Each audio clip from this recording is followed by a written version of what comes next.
Ọlọ́run kó ṣàánú wa ni. Àmín. Gbogbo bá ti ń jù sọ́tún tá ń jù sósì ń wá kí yẹmí ara wọn ni. Wallahi ẹ̀rọ ń gbọ́. Mo ṣẹ̀ṣẹ̀ pákéjì orin tuntun wá fún wọn ni. Masha Allah. Àwọn ọlọ́ba níkà, àwọn sùgbérù, àwọn Jamiu Aládayọ̀ àti gbogbo irú sẹ́ẹ̀tì irú wọn. Ẹ̀wọ̀n bẹ́ẹ̀. Àfọ́ ọmọ àfà gbogbo wọn la pákéjì orin wá fún bóyá ká jẹ́ kí wọ́n gbọ́ díẹ̀.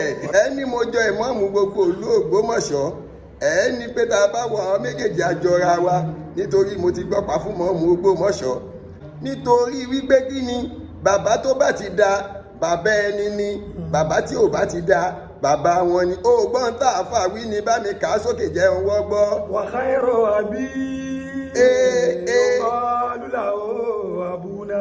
Àbá àṣà ni ò ní jò lójijì. Wa sharru abi yuqalu lahu abuna. Ìwọ kan sì fẹ́ fi ìhun gbọ́njọ́ ìhun gbọ́n lọ́ba níkà. Wa sharru abi yuqalu lahu abuna. Àbá ní wa khairu labi. Wa khairu abi. Bàbá tó bá ti dáa ni. Yuqalu lahu abuna.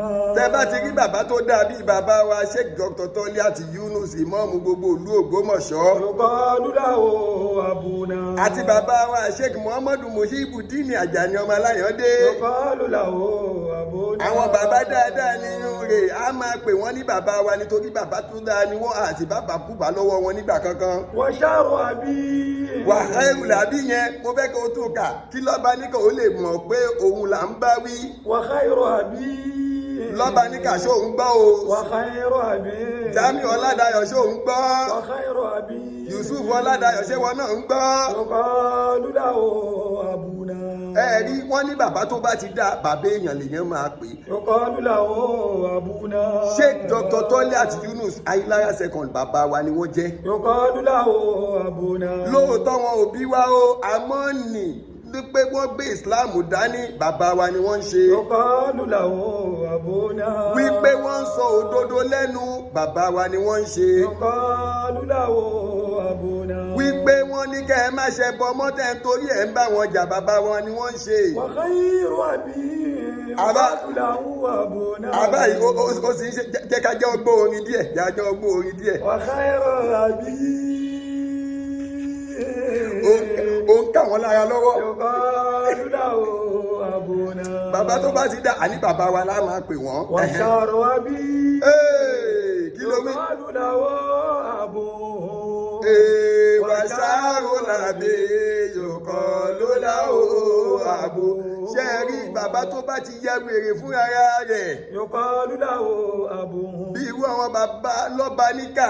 Yuqalu lahu abuna. Bí irú àwọn Jamiu Ọládayọ̀. Yuqalu lahu abuna. Bí Yusuf Ọládayọ̀. Yuqalu lahu abuna. Bí bàbá Pàyàkó yìí. Yuqalu lahu abuna. Àtàwọn bíi sẹ́ẹ̀tì irú wọn bẹ́ẹ̀. Yuqalu lahu abuna. A gbọ́dọ̀ pé irú wọn mọ́ bàbá wa láéláé. Wa sharru abi.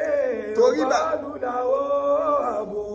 Ẹni tó bá ti ń ronú kó bàjẹ́ fọ́mọ ọlọ́mọ gbogbo orú àwọn ọrú wọn bàbá bẹ́ẹ̀ bàbá burúkú ni wọ́n. Wa sharru abi. Yuqalu lahu abuna. Àwa gbọ́dọ̀ pè wọ́n mọ́ra wa a gbọ́dọ̀ jẹ́ kó yé wọn wípé bàbá wọn nù kì í ṣe bàbá tiwa bàbá wọn lórí ibú ni bàbá wọn wèrè ni bàbá wọn jákujàku ni bàbá wọn tí ń bà tilẹ̀ jẹ́ ni. Yuqalu lahu abuna. Bàbá burúkú la máa ń perú wọn a gbọ́dọ̀ pè wọ́n mọ́ bàbá dáadáa a gbọ́dọ̀ pè wọ́n mọ́ra wa. Yuqalu lahu abuna. Ọlọ́run tó ṣe bàbá wa Sheikh Dr. Toliat Yunus ní bàbá tiwa máa dúpẹ́. Bá mi ṣe ṣéwù lẹ́ẹ̀mẹ́ta kó rí ó fọ́ ọ̀tá. Àkọ́kọ́, ẹlẹ́ẹ̀kejì, ẹlẹ́ẹ̀kẹta, yẹ́sì mú ká mi nànà. Ṣé rí ìtumọ̀ orin tí ìyá ní ń kọ́ ni? Ó ń sọ fún gbogbo ẹ̀yin ọ̀tá ìmọ̀ọ́mù Ògbómọ̀ṣọ́ wípé orí yín ò pé. Kí ló wí sẹ́?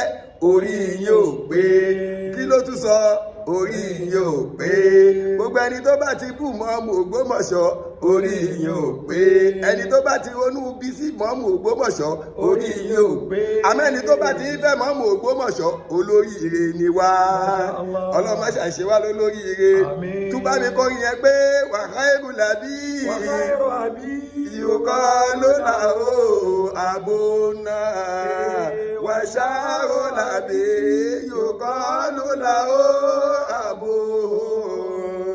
wàṣàrò làbí yòókọ́ ló láwò.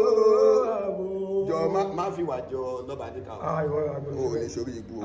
Salamu alaikum.